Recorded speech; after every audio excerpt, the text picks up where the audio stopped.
예전 중고등학교 시절에 단체 기합이라는 것이 있었습니다. 지금은 이런 방식의 체벌이 거의 없어졌다라고 알고 있는데, 단체 기합, 잘못한 한 사람이나 몇 사람에게만 벌을 주는 것이 아니라 그 구성원 전체에게 벌을 주는 것이죠. 전체 엎드려 뻗쳐. 여러분, 책상 위에 다 올라가 의자 들고 앉아 있어. 그리고 뭐 손바닥을 맞거나 발바닥을 맞거나. 그런데 그 단체 기합 중에서 가장 힘들고 기억에 선명하게 남아있던 것 중에 하나가 아마 선착순이 아닌가 싶습니다. 운동장에 다 모아놓고 체육 시간에 또는 다른 벌을 주는 시간에 축구 골대 돌아서 선착순 3명, 그러면 어떻게 돼요? 다들 죽을 힘을 다해서 가장 빠르게 뛰어보려고 애를 씁니다. 뛰어서 3등 안에 들어야죠. 이후 계속 가해지는 벌을 피하려면 선착순 3명, 그러면 그 3등 안에 돼야 합니다. 그러면 편안하게 쉴 수 있느냐? 또 그것도 아니에요. 옆에서 엎드려 뻗쳐하고 뛰지만 않을 뿐이죠. 만약 3등 안에 들지 못하면 계속해서 죽을 힘을 다해서 다시 목표 지점을 돌아와야 합니다. 이 벌은 달리기에 정말 자신이 있는 몇 사람을 제외하고는 대부분의 학생들에게는 정말 절망적인 벌이었습니다. 죽도록 입에 단내가 나도록 뛰고도 3등 안에 들지 못하면 또다시, 그리고 또다시 계속해서 3등 안에 들 때까지 그 먼지 나는 운동장을 계속 뛰어야 했습니다. 나는 달리기를 정말 못합니다. 나는 달리기만 하면 전교생 뒤에서 다 몰고 다닙니다. 여러분, 이런 분들 있죠. 이런 사람에게 이 선착순은 과히 영원히 끝날 것 같지 않은 거의 지옥 형벌이라고 느꼈을 것입니다. 그래도 선착순은 한 번에 최소한 3명이라도 다음 형벌을 피할 수는 있지요. 그러나 인간에게 율법을 다 지켜 행함으로 하나님 앞에 의롭다함을 얻으라 라는 이 요구는 정말로 영원히 끝나지 않는 선착순과 같은 고통입니다. 네가 애쓰고 네가 수고하여서 너 스스로 너 행한 바로 하나님 앞에 의롭다함을 얻어라. 네가 스스로 그 하나님 앞에 구원을 받아라 라는 이 요구는 영원히 끝나지 않은 선착순보다 더 고통스러운 것이라 할 수 있습니다. 사도 바울은 처음부터 인간이 직면한 상황을 드러내 보여주었습니다. 유대인도 이방인도 모두가 죄인이다. 모두가 하나님의 진노 아래에 있다. 양심의 법으로도 모세의 율법으로도 우리는 결코 의로움을 얻을 수 없었습니다. 지키려고 할수록, 의로움을 얻기 위해서 노력하면 할수록 정작 우리의 진짜 모습을 대면하게 되었습니다. 그래서 더 깊이 절망하게 되었지요. 왜냐하면 양심 앞에 떳떳하려고 하면 할수록, 하나님의 그 거룩하신 율법 아래서 온전하려고 노력하면 할수록 우리의 죄성만, 우리의 부족함만 더 분명하게 드러나기 때문입니다. 복음을 분명하게 깨닫기 전 우리는 얼마나 우리의 행함으로 의롭다함을 얻기 위해 노력했는지 모릅니다. 내가 어떻게 행하느냐에 따라서 하나님은 나의 기도를 들어주실 것인가 말 것인가를 결정하고, 하나님은 나를 구원하실 것인가 말 것인가를 구원하고, 하나님이 나를 자녀 삼아 주실 것인가 아니면 나는 하나님과 아무 상관이 없는 사람이 될 것인가를 내 행위가 결정한다라고 생각했기 때문입니다. 그때는 정말 얼마나 많은 애를 썼는지 모릅니다. 그렇게 애를 쓰면 쓸수록 더 큰 절망과 더 큰 고통을 경험해야 했습니다. 하나님 앞에 내 스스로 내 행한 바로 서보려고 하는 이 눈물겨운 노력, 이 오래된 고통, 도저히 하나님 앞에 이를 만한 의로움에 이룰 수 없는데 그럼에도 그 노력을 포기할 수도 없었던 것은, 이것을 포기해버리면 구원을 못 받을 줄 알았기 때문이죠. 하나님이 나를 버리시고 나의 기도를 더 이상 듣지 않으실 것이다 라고 생각했기 때문입니다. 때로는 이렇게 항변도 해보죠. 그래도 내가 모든 율법을 지킨 것은 아니었지만, 내가 내 양심에 완벽하게 깨끗한 것은 아니지만, 그래도 내가 지키지 못한 것, 내가 어긴 것, 내가 부끄러워했던 것보다 내가 더 지켜 행한 것이 더 많지 않았습니까? 라고 항변도 해봅니다. 내가 한 번 율법을 어기고 한 번 죄를 지었지만 그래도 그 외에 대부분 8, 9번은 지키지 않았습니까? 내가 양심에 부끄러운 적이 한두 번 있었다면 그 외에 다른 상황에서는 그래도 부끄럽지 않게 살지 않았습니까? 라고 항변합니다. 그러나 이러한 항변도 조금만 생각해 보면 얼마나 무의미한지 금방 깨닫습니다. 여러분, 어떤 사람이 남의 집에서 도둑질을 하다가 현행 절도범으로 잡혀서 재판정에 섰습니다. 그가 항변하기를 내가 비록 도둑질을 하다 붙잡혔지만 더 많은 경우에 법을 지키고 살았습니다. 내가 도둑질은 했지만 거짓말은 안 했고, 내가 도둑질은 했지만 살인도 안 했고, 남을 때리지도 않았고, 모함하지도 않았고, 남을 속이지도 않았습니다. 나는 이 도둑질 말고는 다 지켰습니다. 그러니 나를 처벌하는 것은 부당합니다. 나는 의롭습니다. 여러분, 이런 주장이 법정에서 받아들여지겠습니까? 여러분이라면 그 사람을 무죄하다라고, 당신이 현행 절도범이지만 당신을 처벌할 수는 없다고 놓아주겠습니까? 성경은 이렇게 가르칩니다. 야고보서 2장 10절이지요. 우리 다 같이 한번 읽어보겠습니다. 시작. 누구든지 온 율법을 지키다가 그 하나를 범하면 모두 범한 자가 되나니 간음하지 말라 하시니가 또한 살인하지 말라 하셨은즉 내가 비록 간음하지 아니하여도 살인하면 율법을 범한 자가 되느니라. 모든 율법을 지키다가도 하나에 걸려 넘어지면, 하나를 범하면 그가 범법자로 심판을 피할 수 없다라고 합니다. 그러면 결코 온전히 지킬 수도 없고 그것을 통해서 의로움을 얻거나 구원을 얻을 수도 없다라면 그 율법의 목적은 무엇입니까? 하나님은 그 율법을 도대체 왜 주신 것입니까? 오늘 본문 20절은 그 율법 앞에서 인간의 한계와 그 율법의 목적을 이렇게 말해줍니다. 그러므로 율법의 행위로 그의 앞에 의롭다 하심을 얻을 육체가 없나니 율법으로는 죄를 깨달음이라. 하나님은 이 율법을 인간에게 주실 때 이것을 다 지켜서 하나님의 그 거룩하심 앞에 부끄럽지 않은 모습으로 떳떳하게 서서 구원을 받아라. 다 힘써 노력해라. 선착순 3명 죽을 님을 향해 뛰어라. 그런 목적으로 주신 것이 아니었습니다. 혹시 이 율법을 지킬 수 있지 않을까라는 기대로 주셨는데 두고 보니 인간이 실패하였다, 이런 것도 아니에요. 하나님은 처음부터 교만하여 하나님을 떠나고 하나님을 대적하고 이 세상의 죄에 빠져 살면서도 자신의 진짜 모습을 깨닫지 못하고 대면하지 못하는 사람들에게 이 율법을 통하여 자기 자신의 참된 모습을 깨닫기를 원하셨습니다. 율법을 지켜 행함으로 자신의 의로움을 증명해 보려고 노력하면 할수록 더 깊이 깨닫는 것, 우리가 하나님의 거룩에서 얼마나 멀리 떠나 있으며 우리의 노력으로는 결코 구원에 이룰 수 없음을 깨닫게 하는 것, 그것이 율법의 목적이었습니다. 그러므로 이 율법을 주신 하나님의 의도대로 제대로 참으로 정직하게 이 율법을 대면하여 애쓰고 수고하고 고통을 당해본 사람들의 모습은 19절 이렇습니다.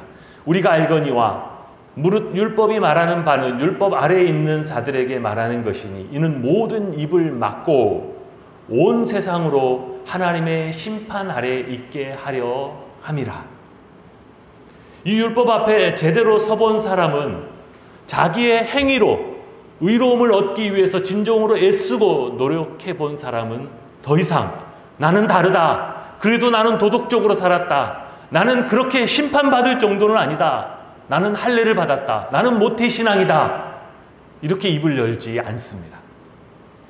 하나님의 거룩과 그분의 공의와 진노 앞에 입을 다물게 됩니다. 아무런 할 말이 없죠. 하나님의 행하시는 모든 것, 하나님의 진노와 심판도 다 공의롭고 의롭고 마땅한 바라고 인정하지 않을 수 없게 되죠. 온 세상을 향한 하나님의 심판이 온전히 거룩하고 의롭다라는 것을 감당할 수는 없지만 인정하지 않을 수 없게 됩니다.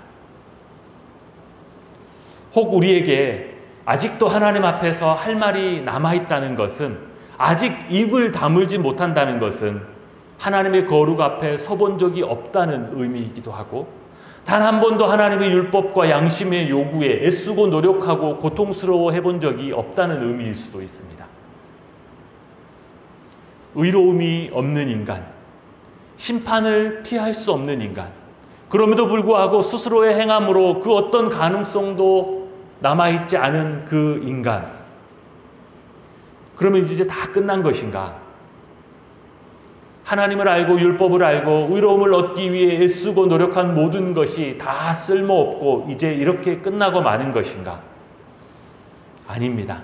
바울은 이제 드디어 자신이 그토록 하고 싶었던 이야기를 하려고 합니다. 이제 바울은 기쁜 소식, 복된 소식, 그의 일평생의 자랑이었고 그의 사명이었고 그의 생명과도 같았던 복음이 무엇인지를 꺼내려고 합니다. 21절이 있지요. 이제는, 한국의 성경은 헬라어 성경의 접속사를 대라는 접속사를 번역하지 않고 그냥 이제는 이라고 했는데, 정확히 번역하면 그러나 이제는, but now 이렇게 번역하는 것이 더 정확합니다. 그래서 21절은 이렇죠. 그러나 이제는 율법 외에 하나님의 한 의가 나타났으니 율법과 선지자들에게 증거를 받은 것이라. 율법 외에라는 의미는 율법의 의, 즉 그동안 우리가 율법을 지키는 행위로 얻을 수 있는 의로움, 얻어보려고 했던 그 의로움, 그 외에 인간이 노력해서 애써서 얻어보려고 했던 그 의로움, 그것 말고 그런 의미가 있습니다. 하나님의 한 의가 나타났으니, 죄인인 인간이 노력해서 얻어보려고 했던, 인간에게서 나오리라고 기대했던 인간의 의가 아니라 그 출처가 하나님이신, 하나님으로부터 나오는 인간의 의와는 비교될 수 없는 한 의가 이제 나타났다고 선포합니다.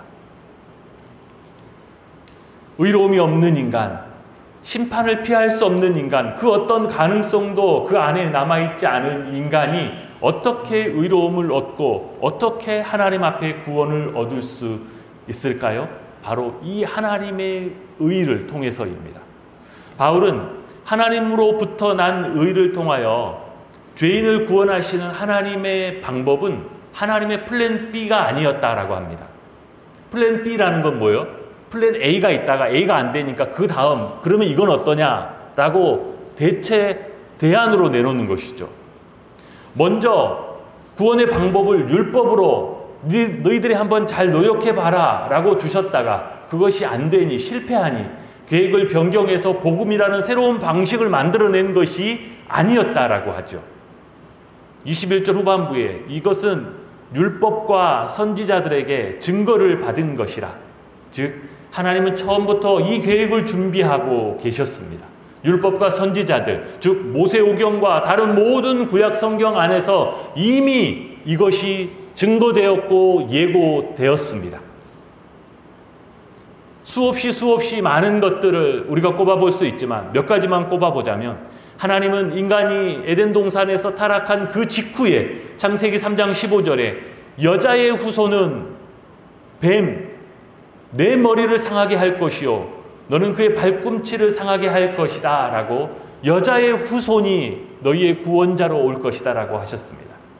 창세기 22장에서는 아브라함이 아들 이삭을 번제로 드리려고 할 때 마지막 순간 그를 말리시고 진짜 제물은 여호와의 산에서 준비되리라 라고, 진짜 제물은 하나님께서 친히 준비하실 것이다 라고 약속해 주셨습니다. 출애굽기, 레위기 율법에 등장하는 성막에서 수없이 피 흘리며 인간의 속죄를 위해서 드려졌던 그 모든 제물들은 다 예수 그리스도의 그림자였습니다. 이사야 선지자는 그가 고난의 종으로 오실 것과 동정녀 탄생으로 오실 것을 내다보았습니다.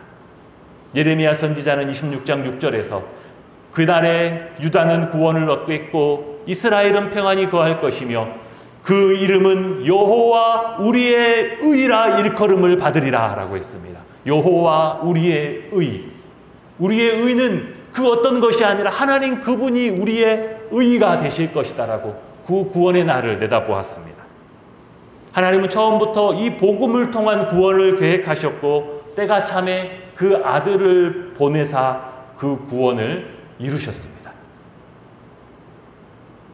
그러면 복음에 나타난 이 하나님의 의는 어떻게 우리의 것이 되고 그 하나님의 의는 어떻게 작동되는가? 우리 안에는 없고 우리 외부에 있는 그 하나님의 은혜가 그 의가 어떻게 우리의 것이 되는가? 오늘 22절에는 곧 예수 그리스도를 믿음으로 말미암아 모든 믿는 자에게 미치는 하나님의 의인이 차별이 없느니라. 예수 그리스도를 믿음으로, 그 방법은 믿음입니다. 그 의미는, 믿음이다라는 의미는 그 의를 내 것으로 얻는 방법이 이전에 우리가 그렇게 노력하고 애쓰고 이루고자 했던 행위의 방법이 아니라는 뜻입니다. 왜냐하면 행위의 방법으로는 모든 인간은 이미 파산하였기 때문입니다. 행위의 방법으로는 그것이 더 이상 불가능하다는 것만을 깨닫게 해 주었기 때문이죠. 이제는 그 행위의 방법이 아니라 그것과 완전히 구별된 하나님이 우리에게 주신 방법, 믿음으로 우리가 양심의 법과 하나님이 주신 율법 안에서 행위로 그토록 애쓰고 노력하고 고통받으면서도 얻고자 했지만 결국 얻을 수 없었던 그 의를, 이제 우리의 것과는 비교할 수도 없는 하나님의 의를 우리는 예수 그리스도를 믿음으로, 그 믿음이라는 파이프라인을 통해서 우리 안으로 공급받습니다. 행위로 애써 수고하고 노력해서는 결코 얻을 수 없는 것을 오직 믿음으로, 믿음이라는 방법으로, 이것을 믿음의 선진들은 오직 믿음으로 의롭다함을 얻는다, 의롭다 칭함을 받는다라는 의미로 이신칭의, 이신득의라는 하나님의 진리로 소개했습니다. 이렇게 공급되고 이렇게 작동하는 하나님의 의는 그가 유대인이건 이방인이건 차별이 없습니다. 그가 누구이건, 그가 이전에 어떤 삶을 살았건, 어떤 모습으로 나아왔건 모든 믿는 자에게 동일하게 차별이 없이 주어지는 것이 이 하나님의 의입니다. 인간은 모두는 죄로 하나님의 진노 아래에 있었습니다. 그 진노를 피할 어떠한 의로움도 없었지요. 우리의 행위로는 아무리 율법과 양심 앞에 온전하려고 해도 우리는 그 앞에 설 수 없었어요.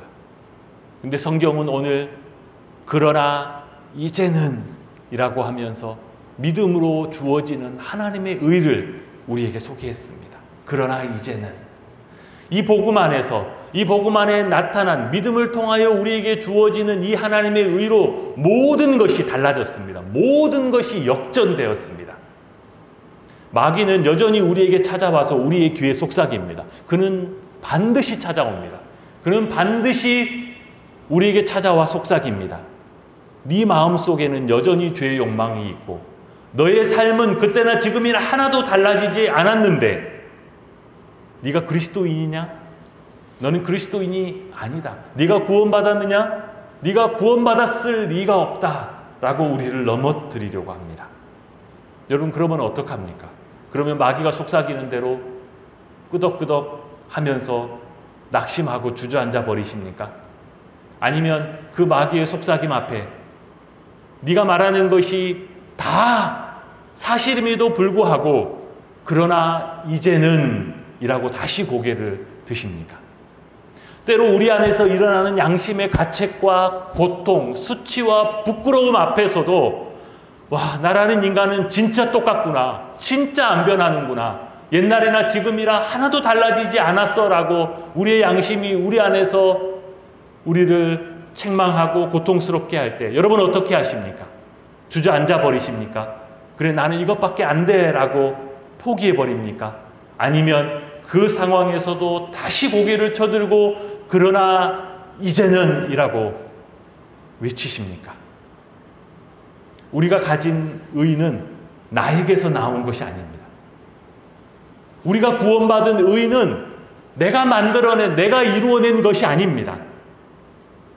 그러므로 나의 어떠함에, 나의 행함으로도 영향을 받지 않습니다. 오직 하나님의 어떠하심에만 달려 있습니다. 믿음은 그 하나님의 진리 위에 버티고 서는 저항입니다. 이 세상과 우리의 양심과 때로는 지옥에서부터 올라오는 모든 정죄와 비난과 저주에도 불구하고 예수를 믿음으로 나에게 주어진 하나님의 의로, 나의 새로운 신분으로 이제는 그 무엇도 그 누구도 이제는 이후로 영원토록 나를 하나님 앞에서 정죄할 수 없다라고 버티고 서는 저항, 그것이 우리의 믿음입니다. 처음부터 우리는 이 구원에, 이 의에 그 어떤 것도 보태지 못했습니다. 이제 와서 우리가 그 구원에 무언가 중요한 것을 보탠 것처럼 그 구원이, 그 은혜가 나 때문에 흔들리거나 취소될 수 있다라고 생각하는 그 자체가 실상은 너무나 큰 교만입니다. 우리가 어떻게 이 구원을 얻었는지 24절은 다시 한번 이렇게 이야기하죠. 그리스도 예수 안에 있는 속량으로 말미암아 하나님의 은혜로 값 없이 의롭다 하심을 얻은 자 되었느니라. 여러분, 이 은혜에, 이 구원에 여러분은 값을 지불하지 않았습니다. 여러분이 값을 지불한 것처럼 생각하시면 안 된다는 의미이죠. 오직 하나님의 은혜로 아무런 값 없이, 아무런 대가 없이 이것을 받았습니다. 즉 우리가 얻은 하나님의 의와 구원에 상응하는 어떠한 대가도 지불하지 않고 여기에 있는 것이죠. 오직 하나님이 그 아들을 십자가에 내어주시고 우리의 모든 죄와 허물을 대신 지게 하시는 대속으로, 그 속량으로 이 모든 것을 이루셨습니다. 우리가 읽은 로마서 3장 24절은 우리가 그것을 어떻게 받았는지에 관하여 하나님의 은혜로 값 없이 라고 했습니다. 아무런 대가를 지불하지 않았다라는 의미인데요. 여러분, 여기서 값 없이 라는 헬라어 원어 도레안이라는 이 단어는 어떤 의미이냐면 아무 이유 없이 라는 의미이기도 합니다. 이유가 없어요. 이 똑같은 도레안이라는 헬라어 단어가 어디에도 쓰이냐면요, 요한복음 15장 25절에 바리새인과 서기관들이, 종교 지도자들이 예수님을 대적하고 미워하고 박해할 때, 그때 예수님이 이렇게 말씀하셨습니다. 저희가 아무 연고 없이 나를 미워하는도다. 도대체 왜 미워하는 거야? 이유가 뭐야? 이유가 없다는 것이죠. 저들이 예수님을 미워하고 박해하고 죽이려는 이유, 예수님이 아무리 생각해봐도 이유가 무엇이냐는 것이죠. 왜 아무 이유 없이 나를 이토록 미워하느냐라고 했을 때 그 아무 연고 없이, 그것이 오늘 성경 본문의 값 없이라는 뜻과 똑같습니다. 단어도 정확하게 똑같아요. 우리는 이 큰 하나님의 구원을 이루신, 이 하나님의 의를 우리에게 값없이 주신 그 일을 하나님께 묻습니다. 하나님, 왜 우리를 이렇게 구원하셨나요? 하나님, 왜요? 하나님의 대답은 이유는 없단다. 네? 이유가 없다니요. 이런 은혜를 주시고 이유가 없다니요. 아들을 십자가에 내어놓으시고 이유가 없다니요. 하나님의 은혜로 값없이, 아무 이유 없이, 그 이유는 우리 안에 있지 않습니다. 우리가 그 구원에 아무것도 보태지도 못했고 그 구원의 은혜의 이유도 우리 안에는 없습니다. 모든 것이 오직 하나님께만 있습니다. 에베소서 1장 5절은 우리가 그 구원을 어떻게 얻었는지에 관해서 이렇게 표현합니다. 그 기쁘신 뜻대로 우리를 예정하사, 이렇게 우리를 택하시고 이렇게 우리를 구원하시는 그 하나님의 방법이, 그것이 하나님의 기쁨이었고 하나님의 의지였습니다. 그 기쁘신 뜻대로. 이것이 하나님의 사랑이었습니다. 우리가 이 복음에 나타난 하나님의 은혜와 사랑을 어떻게 다 측량할 수가 있겠습니까? 우리가 받은 이 구원이 얼마나 크고 위대한지 어떻게 다 깨달을 수가 있겠습니까? 우리가 받은 이 구원은 오직 하나님을 찬양하고 모든 영광을 오직 하나님께만 돌리게 합니다. 심지어 우리에게는 낙심하고 포기하고 주저앉을 권한도 없다라고 우리에게 얘기합니다. 왜냐하면 우리는 아무것도 보태지 않았기 때문이죠. 오직 하나님께서 이 모든 것들을 우리에게 행하셨기 때문입니다. 우리 모두가 죄인을 구원하시는 이 복음으로 인하여 영원토록 하나님을 찬양하고 영원토록 하나님만 영화롭게 하는 참된 구원받은 하나님의 자녀들, 백성들 다 되시기를 주님의 이름으로 축복합니다.